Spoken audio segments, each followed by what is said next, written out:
Hey guys, I'm back again, and today I'm going to be making my back to school hair. I'll be doing the Afrospring twist, the 24 inches. So I started off by sectioning my hair into four, two in front, one in the middle, and one at the back. I made sure this hair wasn't too big because I wanted it to be full. So I used the spring twist hair shine and jam, and this is what the hair looks like. But I split into two because I didn't want it to be too big. I want to make sure it's fluffed out because I don't want it to tangle. Then I went ahead to section the back section into two. So I had 2 rows at the back, I had 4 in the middle, and 4 on each side of my head. So that's 8 in front. And then I kept on going, and this was the next day, and I was done with the back.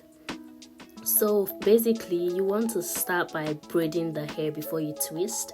So you take the hair and then you grip it, you make your own hair the third strand, then you plait.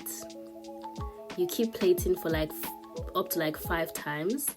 Then you take your own hair and split it into two. You split your own hair into two, and then you could add some curling cream or some jam, and then you twist. And you want to make sure you're twisting from the right to the left. From the right to the left. It really matters because your twists they're not gonna look even if you go from left to right. So you could add jam or you could add curling cream as you keep twisting. And I was really excited because I really loved this hair. It was very lightweight. I was tired of braids and every other heavy hairstyle I've done, and I just wanted something simple and something natural looking. And this really is what your hair looks like when you don't twist in the right direction. So you see the difference between 2 and the one on the left.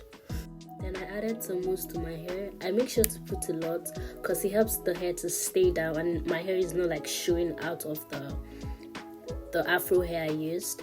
So I just started in different ways. This is a really cute style. It's really easy, really flat, and really lightweight.